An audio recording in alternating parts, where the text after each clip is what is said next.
ఓం శ్రీకృష్ణ జగద్గురు పరబ్రహ్మణే నమః. ఓం నమో శ్రీ వేదవ్యాసాయ నమః. ఓం శ్రీ సద్గురు పూర్ణానంద స్వామినే నమః. ఓం శుక్లాంబరధరం విష్ణుం శశివర్ణం చతుర్భుజం ప్రసన్నవదనం ధ్యాయేత్ సర్వవిఘ్నోపశాంతయే. ఓం వ్యాసాయ విష్ణురూపాయ వ్యాసరూపాయ విష్ణవే నమో వై బ్రహ్మనిధయే వాసిష్ఠాయ నమో నమః. ఓం నారాయణం నమస్కృత్య నరం చైవ నరోత్తమం దేవీం సరస్వతీం వ్యాసం తతో జయముదీరయే. శ్రీ భగవద్గీత అంటే కోరిక సంబంధమైనటువంటి కామాది వికారాలు అన్నీ కూడా కామము, క్రోధము, లోభము, మోహము, మదము, మత్సరము మొదలైనటువంటి వికారాలన్నీ ప్రకోపించినప్పుడు ఈ ఆధ్యాత్మ పదమున మనుజుడు గనక దాని పట్ల జాగ్రత్త వహించకుండా భగవానుడు చెప్పినటువంటి గీత యందు కోరికను గురించి పలుచోట్ల కూడా హెచ్చరిస్తూ చెప్పుకుంటూ వెళ్ళారు. ఆ విషయం పట్ల గనక జాగ్రత్త అనేది వహింపలేకదనుకో ఆధ్యాత్మ పదమున మనుజుడు ఉన్నతమైనటువంటి శిఖరాలను ఎప్పటికైనా సరే అందుకోగలుగుతాడా? అందుకోలేడు. కాబట్టి అటువంటి దుష్టమైనటువంటి వికారాలు ప్రకోపించినప్పుడు ఈ గీతలో చెప్పినటువంటి విషయాలను కూడా మళ్ళీ మళ్ళీ కూడా చింతన చేస్తూ వాటిని తొలగించుకోవలసిందే అని చెబుతూ, అంటే దృశ్య విషయాలను భావన చేయడం అనేది మనం మొదలుపెట్టామా? ఇక మొదలుపెట్టగానే దృశ్యమాన జగత్తులో దృశ్య విషయాలు సత్యము అని నమ్మి దాని పట్ల భావన చేయడం మొదలుపెట్టాము అంటే వాటి పట్ల కోరిక అనేటువంటిది పుడుతుంది. క్రమక్రమంగా కూడా ఆ కోరిక ఏం చేస్తుంది? జీవుణ్ణి వినాశనానికే దారి తీస్తుంది. ఎందుకు అంటే వాడికి ఆ కోరిక అనేటువంటిది బాగా ఇష్టంగా ఉంటాడు. ఆ ఇష్టం ఎన్ని కష్టాలు వచ్చినా సరే నేను దానిని పొందాలి అనే కోరిక పెట్టుకున్నప్పుడు దాని మీద వాడు ఇక ఎవరైతే ఆ కోరిక తీరలేదో ఆ కోరికకు ఎవరు అడ్డం అనుకుంటారో వాని పట్ల వాడు కోపం కలిగించుకుంటాడు. ఆ కోరిక తిరగకపోతే వానికి వచ్చేటువంటిది కోపమే. ఆ కోపము అనేటువంటిది కోపంలో వాడు అవతల వాళ్ళని అనేక ఇబ్బందులు పెడతాడు, తాను ఇబ్బందులకు గురవుతాడు. అది కాస్త ఇంకా ముదిరిపోతుంది. అప్పుడు లోభత్వం ఏర్పడుతుంది. ఇది నాకే దక్కాలి,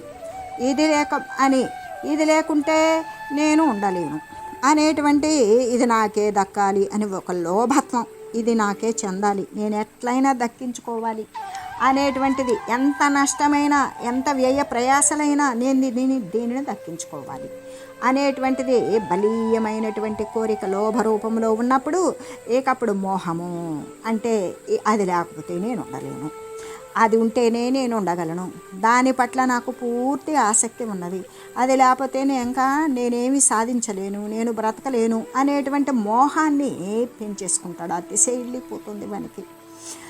అంటే కామం యొక్క రూపమే మోహము, క్రోధము యొక్క రూపమే మదము, లోభము యొక్క రూపమే మత్సరము. అయితే ఇకప్పుడు అటువంటి ఏ విధంగా మోహం ఎప్పుడైతే అతిశయిల్లిందో తర్వాత మదం హెచ్చుతుంది. వాడు ఆ వస్తువును పొందుతాడు. దానివల్ల ఎంత చెడు ప్రాప్తించినా సరే వాడు ఆ వస్తువును పొందుతాడు. ఇక మదం ఎక్కుతుంది. నాకు కాకపోతే ఎవరికి దక్కుతుంది? మత్సరం, నా అంతటి వాడు లేడు. ఇటువంటి వాటికి వచ్చినప్పుడు ఆ జీవుడు ఇక శరీరమే తానని భ్రమించినటువంటి జీవుడు నా కోరికను నెరవేర్చుకోగలిగాను, నేను మాత్రమే నెరవేర్చుకోగలిగాను అనే భావనతోటి వాని వినాశనానికి వాడే దారి తీసుకుంటాడు. అంటే ఆ కోరిక ఏమవుతుంది? జీవుని యొక్క తీవ్రతరమైనటువంటి కోరిక వినాశనానికే దారి తీస్తుంది అని చెప్పబడినందువలన ఈ పంచభౌతిక పదార్థాల యొక్క అస్వరత్వాన్ని, ఈ పంచభూతాలతో ఏర్పడినటువంటి ఈ పదార్థాలు అనేటువంటివి వచ్చిపోయేటువంటి స్థాన మార్పులు, స్థిరత్వం లేకపోవడాలు, మిథ్యాజనితాలే అయి ఉండడం వల్ల మార్పులు చేర్పులకు లోనవుతూ క్షణికత్వం కలిగి మరి అస్థిరత్వం కలిగి అల్పత్వాన్ని గురించి బాగా విచారణ చేయాలి. అలా చేసినప్పుడు మాత్రమే దాని సంబంధమైనటువంటి సంకల్పము హృదయమునందు ఆవిర్భవించకుండా ఉంటుంది. అటువంటి సంకల్పము అనేటువంటిది మరి బాగా విచారణ చేయనటువంటి సంకల్పం ద్వారా అన్ని అనర్థాలే జరుగుతాయి.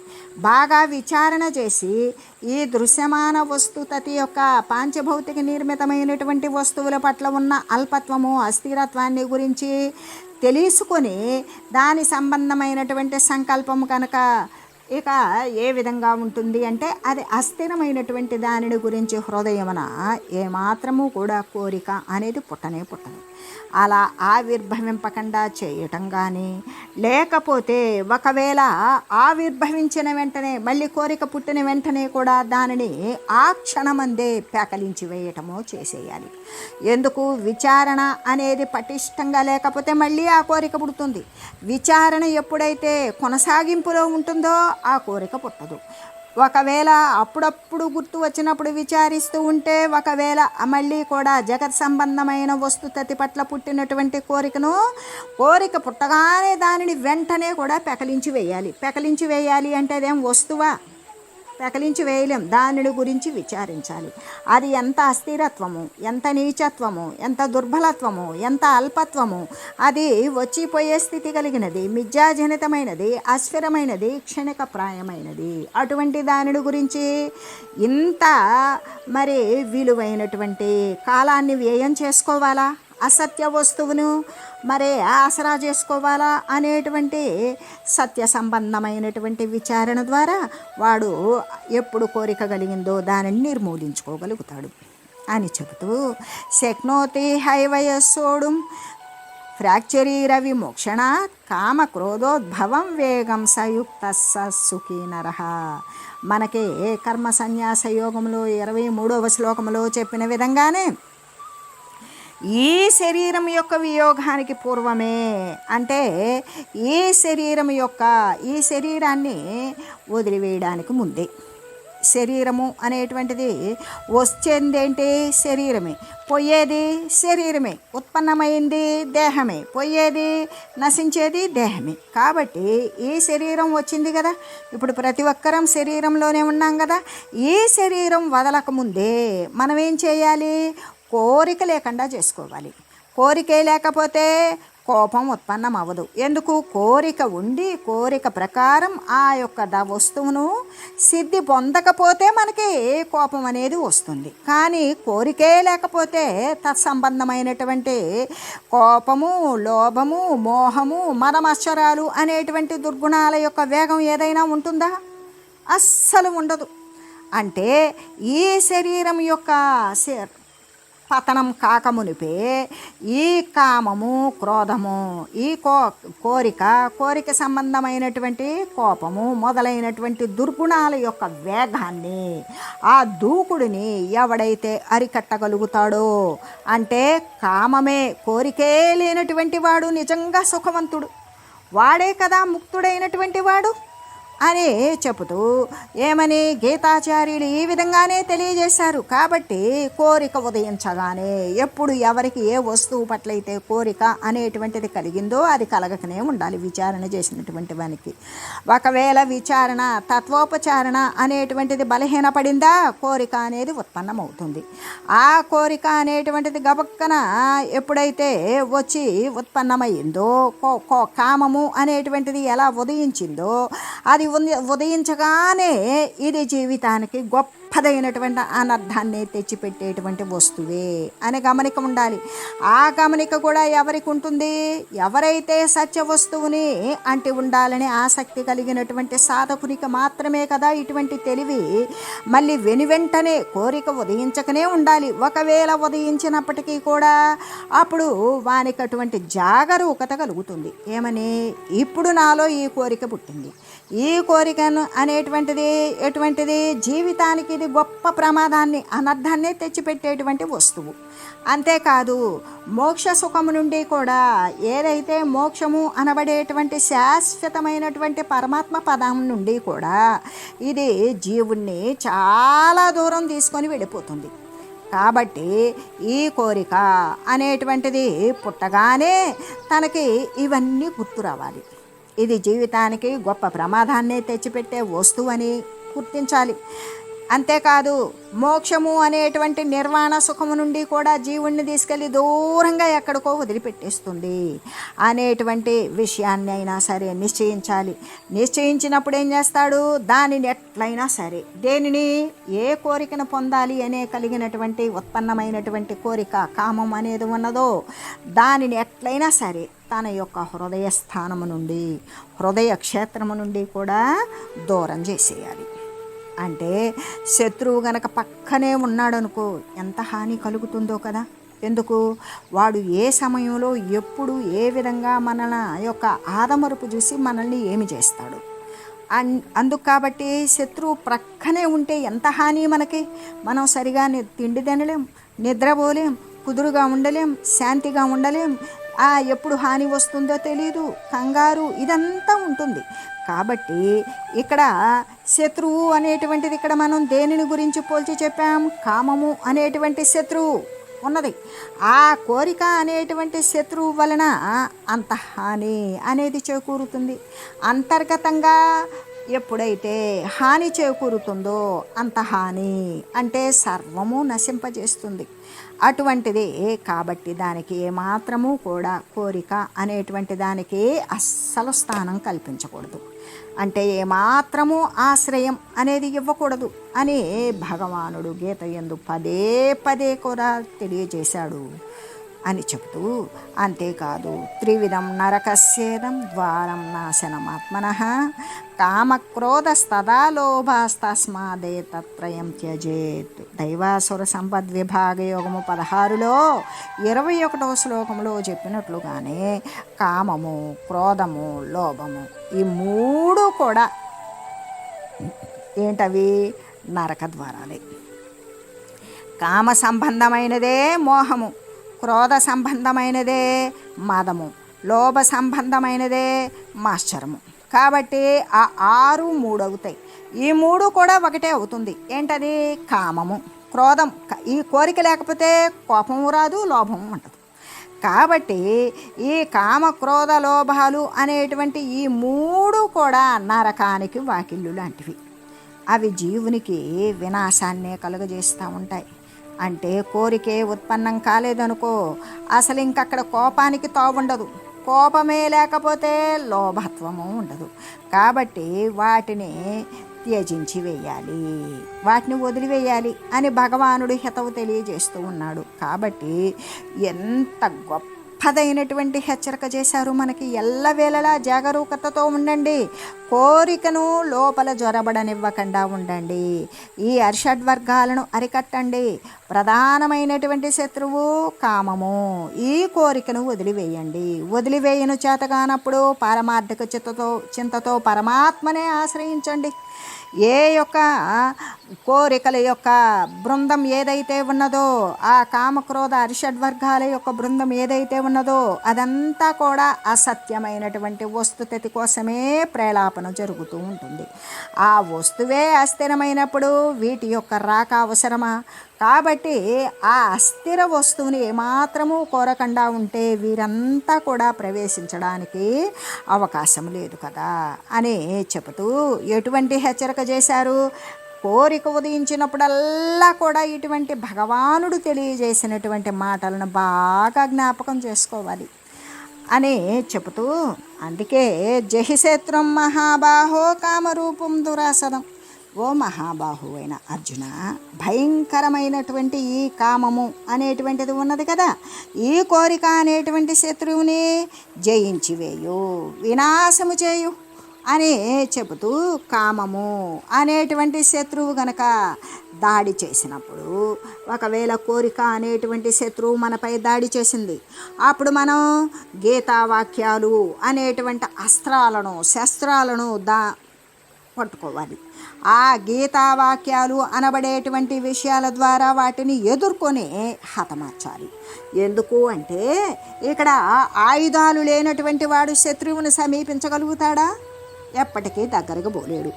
ఒకవేళ సమీపించినప్పటికీ, అంటే ఆయుధాలు లేకుండా శత్రువు దగ్గరికి వెళ్ళినప్పటికీ కూడా ఎదుర్కోగలుగుతాడా? ఎదుర్కొనలేడు. ఒకవేళ ఎదుర్కొనడానికి ప్రయత్నించినా కూడా ఆయుధాలు లేకుండా ఎట్టో కొట్ట కూడగట్టుకున్నటువంటి ధైర్యముతోటి శత్రువు దగ్గరికి వెళ్ళి ఎదుర్కొన్నా కూడా ఆ శత్రువుని జయించలేడు. కాబట్టి ఇక్కడ శత్రువు అనబడేటువంటిది ఏంటి అంటే కామము. ఈ కామము అనేటువంటి శత్రువు గనక దాడి చేసినప్పుడు మనం ఏమి చేయాలి అన్నప్పుడు అనేక జన్మల నుండి కూడా బలాన్ని, సాధన సంపత్తిని కూడా లెస్సగా సమకూర్చుకొని బలిష్టమై, దృఢిష్టమై అలరారుచూ ఉన్నటువంటి కోరికని జయించటానికి, అంటే ఈ కోరిక అనేక జన్మల నుండి కూడా బలము అనేటువంటి సాధనలు కొనడానికి వీలు పడినటువంటి సంపద సామగ్రి లెస్సగా సమకూర్చుకుంది. కోరిక బలిష్టమై ఉన్నది.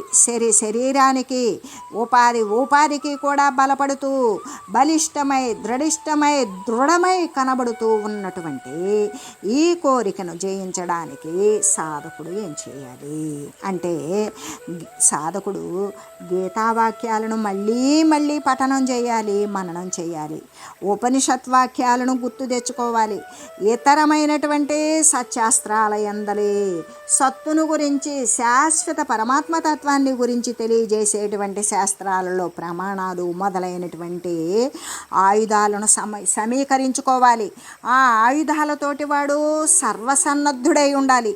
ఆ విధంగా ఆ తర్వాత అట్లా సమకూర్చుకున్న తర్వాత కామం ఏం చేస్తుంది, వాడు ఎదుర్కొన్నప్పుడు ఇటువంటి ఆయుధాలు ఏమీ లేకుండా ఎదురుగ్గా పోయినా కూడా కోరిక అనబడేటువంటి శత్రువుని ఏమీ చేయజాలడు. అదే గనక గీతావాక్యాలని, ఉపనిషద్వాక్యాలని, సత్శాస్త్రాల ప్రమాణాలని, వీని యొక్క అనుష్ఠాన ప్రమాణాలని, వీని యొక్క మానసికమైనటువంటి సాధకత్వం అని ఇటువంటి ఆయుధాలతో సర్వసన్నద్ధుడై ఉన్నప్పుడు ఇక ఆ కోరిక అనేటువంటిది, కామము అనేటువంటిది బలహీనమైపోతుంది. ఇక ఏమీ చేయజాలదు. అంతేకాదు జితోస్మి అంటే నేను జయింపబడ్డాను. ఏ విధంగా అంటే నేను ఓడిపోయాను. ఎవరి చేత? వారు జయించారు. ఎవరు? ఏ సాధకుడైతే అన్ని ఆయుధాలతో, అస్త్రశస్త్రాలతో ఉన్నాడో వాడు గీతావాక్యాలు, ఉపనిషద్వాక్యాలు, సత్శాస్త్రాల ప్రమాణాలు, సామర్య అనుష్ఠాన సాధకత్వాలు వీటన్నిటితో ఆయుధాలతో సర్వసన్నద్ధుడై ఉన్నటువంటి వాని చేత నేను ఓడిపోయాను అని అది సాధకునికి లొంగిపోక తప్పదు కదా. ఈ ప్రకారంగానే ఈ కామక్రోధాదులు అనేవి విజృంభించినప్పుడు వాటిని జయించాలి అనేటువంటి సాధన యందు గీత అనేటువంటిది మనుజునికి ఎంతో సహకారే అవుతూ ఉన్నది. దాని వలన ఇక ఇలాగా కామాది వికారాలు ప్రకోపించినప్పుడు ఈ యొక్క సాధనతోటి, ఈ గీతావాక్యాలతోటి, భగవానుడు మనకు తెలియజేసినటువంటి ఈ విషయాలతోటి కూడా మనం ఈ కామాది వికారాలను నశింపజేయవచ్చు. అంతేకాదు ఈ ప్రపంచము అనేటువంటిది మనకు ఎలా కనిపిస్తుంది అంటే విడివిడిగా, విభక్తంగా, విభజింపబడినట్లుగా కనబడుతూ ఉంటుంది. దేని నుండి విభజింపబడినట్లు? పరమాత్మ నుండి విభజింపబడినట్లు కనపడుతుంది. పరమాత్మ వేరు, ప్రాపంచకం వేరు, ఆ యొక్క అధిష్టానకర్త వేరు, ఈ జగత్తు వేరు అన్నట్లు విభక్తంగా కనబడుతూ ఉంటుంది. అలా కనబడుతుందే కానీ వాస్తవానికి విచారించి చూసినప్పుడు అది ఎప్పటికీ విభజింపబడాల. అది అసలు పరమాత్మతత్వం నుండి విభక్తమే కాలేదు. ఎలాగంటే ఇప్పుడు మనం దీనికి ఒక చిన్న పోలిక చెప్పుకుందాం. ఎలాంటిది? తరంగమునందు కానీ, బుడగల యందు కానీ, బుద్బుదాల యందు కానీ, నురగల యందు కానీ, మరి వీటన్నింటి యందు ఏమున్నది? తరంగాలు వచ్చినా జలంలోనే రావాలి, అలలు వచ్చినా అంతే, బుద్బుదాలు అంటే బుడగలు వచ్చినా అంతే, నురగలు వచ్చినా అంతే, ఆవర్తనాలు సుడిగుండాలు వచ్చినా కూడా నీళ్ళల్లో రావాల్సిందే. ఇవన్నీ కూడా నీటి కంటే వేరుగా ఉన్నవా? లేదు. అంటే ఇవన్నీ కూడా జలమునందే వ్యాపించి ఉన్నట్లుగానే ఈ జీవకోట్ల యందు అన్నింటి యందు కూడా ఒకే చైతన్యం పరివ్యాప్తమై ఉన్నది అని చెబుతూ ఇంకా ఇక ఒకరి మీద ద్వేషమే ఎక్కడ, అసూయ ఎందుకు అని గీత ప్రశ్నిస్తూ ఉన్నది. ఏమని అంటే ఉపనిషత్తు కూడా ఏమని అడుగుతూ ఉన్నది అంటే పరులపై అసూయ ఎందుకు, మరి ద్వేషం కలిగినప్పుడు ఏమి చెయ్యాలి, ఎవరి పట్ల ద్వేషము, ఎవరి పట్ల అసూయ, సర్వము కూడా ఉన్నది పరమాత్మ తత్వమే అయినప్పుడు ఎవరిపైన ద్వేషం చూపించాలి, ఎవరిపైన ప్రేమ చూపించాలి, ఎవరిపైన అసూయ చూపించాలి అనేటువంటి విషయాన్ని గురించి ఉపనిషత్తు కూడా నిలదీసి ఏమని అడుగుతూ ఉన్నది అంటే తత్రకో మోహ కహ శోక ఏవత్వమనుపశ్యత అని. అంటే సర్వత్రా కూడా ఏకత్వమే చూసేటువంటి వానికి సర్వము ఏమి నిండి ఉన్నది అంటే సర్వవ్యాపకమైనటువంటిది పరమాత్మ వస్తువే, భిన్నమైనటువంటి వస్తువు లేదు. సర్వేక సమస్తం అభిన్నత్వంతోనే ఉన్నది. అంటే ద్వితీయం నాస్తి, అద్వితీయమైనటువంటి పరబ్రహ్మ స్వరూపము తప్ప ఇంకా మరొకటి లేదు అని సర్వేక సమస్తమునందు కూడా ఏకరసమాత్రమైనటువంటి పరమాత్మగానే చూసేటువంటి వానికి సంతోషం ఎక్కడ లేదా దుఃఖం ఎక్కడ అనేటువంటి అర్థాన్ని ఇక్కడ తెలియజేస్తూ అంటే ఇటువంటి ఏకత్వానుభూతి గీత పలుచోట్ల నొక్కి చెప్తూ ఉన్నది. అంటే సర్వేక సమస్తము కూడా ఏకమే అయి ఉన్నది, ద్వితీయం నాస్తి. పరమాత్మ వస్తువు అద్వితీయము, రెండవది లేనిది. సర్వేక సమస్తం నువ్వు వేలగా చూస్తావా, కోట్లగా చూస్తావా, ఎన్ని రకాలుగా చూసినా సర్వం పరమాత్మమయం అనే విషయాన్ని ఈ గీత ఈ యొక్క ఏకత్వానుభూతికి, ఈ ఏకత్వము అనేటువంటి అనుభూతిని పొందింపజేయడం కోసం గీత అనేటువంటిది పలు చోట్ల కూడా నొక్కి నొక్కి ఒక్కానించి మరీ చెప్తూ ఉన్నది. ఎలాగంటే శత్రువుల యందు, మిత్రువుల యందు, ఉదాసీనుని యందు కూడా, ద్వేషించేటువంటి వాని యందు, బంధువుల యందు, పుణ్యాత్ముల యందు, పాపాత్ముల యందు, మరి అందరి పట్ల కూడా సమమైనటువంటి బుద్ధి కలిగినటువంటి వాడే కదా ఉత్తముడు అనే గీత ఘోషిస్తూ ఉన్నది అని చెబుతూ ఇంకా కూడా అద్వేష్టానాం సర్వభూతానాం, ఏ విధంగా ఇది అద్వేష్ట సర్వభూతానం భక్తి యోగంలో 13వ శ్లోకంలో చెప్పబడినట్లుగానే ఏ ప్రాణిని కూడా ద్వేషించకూడదు, ద్వేషించడానికి ఆ అవసరమే లేదు. వాటి పట్ల మైత్రి కరుణ కలిగి ఉండు, వాటి పట్ల స్నేహభావంతో ఉండు. ఏ ప్రాణిని కూడా నువ్వు ఇబ్బంది పెట్టక్కర్లేదు, నువ్వు ఇబ్బంది పడనక్కర్లేదు. నీకు అనురక్తి ఉంటే వాటికి ఏదన్నా పెట్టు, లేదా నీ పాటికి నువ్వు ఉండు. అంతేగాని వాటిని అనవసరంగా ప్రక్కన దారే పోయాన్ని కర్ర తీసుకొని కొట్టడం, గోవున కుక్కన తొక్కన, లేకుంటే ఇటువంటి చిన్న ప్రాణులను చంపేయడమా, తెల్లని పాములని నలిపేయడమా, ఇటువంటి వాటి పట్ల మైత్రి కరుణ భావం అనేటువంటిది లేకపోయినా, కరుణ చూపించినప్పుడు మైత్రి అన్నప్పుడు వాటిని తీసుకొచ్చిన సహచరత్వం చేయడం అనేటువంటిది కాదు. ఇక్కడ మైత్రి లేకపోయినా కరుణ కలిగి ఉండాలి. ఎందుకు? సర్వజీవరాశికి కూడా బ్రతికేటువంటి హక్కు సర్వవ్యాప్తంతో నిండిపోయిన ఆ చైతన్య వస్తువు తప్ప మరొకటి లేదు. దాని ద్వారా మనం ఉనికి లేదు, ఇక గత్యంతరం లేదు అన్నప్పుడు మాత్రమే దానిని చంపవచ్చు. కానీ ఇక మిగతా విషయాలలో మన రుచి కోసము, లేదా మన అధికారం కోసము, మనం దాని ద్వారా పొందేటువంటి లబ్ధి కోసము మనుషులను సైతం కూడా, క్రిమి కీటకాదుల నుండి మనుషులు సైతం కూడా మరి అసూయ ద్వేషము అనేటువంటిది కలిగి వాటిని హింస పెడుతూ ఉంటారు. కానీ ఇక్కడ పరమాత్మ ఏమని చెప్తూ ఉన్నాడు అంటే ఏ ప్రాణిని నువ్వు ద్వేషించవద్దు, వాటి పట్ల నువ్వు మైత్రి దయ అంటే కరుణ కలిగి ఉండు.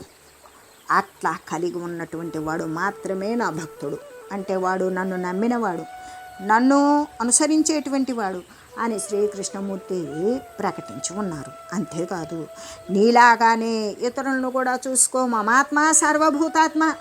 నీవు ఏ ఆత్మ చైతన్యంతో అయితే నిండి నిబిడీకృతమై ఉన్నావో, సర్వేక సమస్తము సర్వవ్యాపకంగా చిచ్చక్తి స్వరూప మాత్రంగా సత్తా సామాన్య స్థితిలో కూడా సర్వము ఏకవారాసి అయినటువంటి ఏకరసమాత్రమైన పరమాత్మ వస్తువు తప్ప పరిపూర్ణంగా నిండి ఉన్నది రెండవ వస్తువుకి భేదము అనేటువంటిది లేనే లేదు. పరమాత్మతో సమమైనది, దానికి ఇతరమైనది ఇంకా లేనే లేదు అని ఆ విధంగా ఉన్నప్పుడు నువ్వెవడివి మళ్ళీ ప్రత్యేకంగా? నీవు పరమాత్మ స్వరూపవే.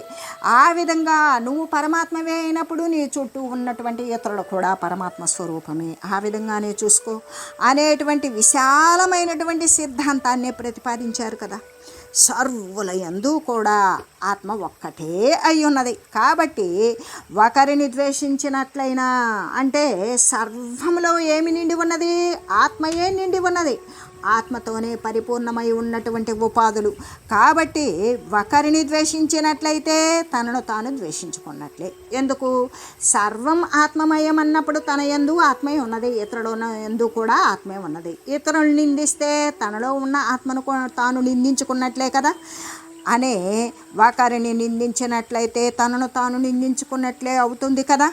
భగవానుడు తెలియజేసినటువంటి ఈ విశాలమైనటువంటి ప్రాతిపదికను దృష్టి యందు ఉన్నట్లయితే ఇక అసూయ కానీ ద్వేషాలు మాత్రమే కాదు, ఏ దుర్గుణము కూడా వాని యొక్క దరి చేరడానికి ఎప్పటికీ సాహసించదు. అందువలన మనకి అంటే ద్వేషము అనేటువంటిది ఏమాత్రము ఎప్పటికీ కూడా ఉండకూడదు. అంటే పరమాత్మ తెలియజేసినట్లుగానే ఈ విశాలమైనటువంటి ప్రాతిపదికను ఎప్పుడైతే వాడు జ్ఞాన స్మృతిలో వాని యొక్క దృష్టి పదంలో ఉంచుకుంటాడో అటువంటి వానికి అసూయ కాదు, ద్వేషము కాదు. ఈ యొక్క అసూయ ద్వేషాలు మాత్రమే కాదు, ఎటువంటి దుర్గుణము కూడా వాని యొక్క దరికి చేరడానికి సాహసించదు కదా అని తెలియజేస్తూ ఓం మంగళం పావన గీతామాత జయ మంగళం భక్తజనావని బంధ విమోచని భవభయహారిణి భవ్యదాయిని మంగళం. ఓం మంగళం శ్రీ కురుక్షేత్ర రణక్షోణి విహారిణే పార్థసారథి రూపాయ గీతాచార్యాయ మంగళం. ఓం మంగళం మహత్.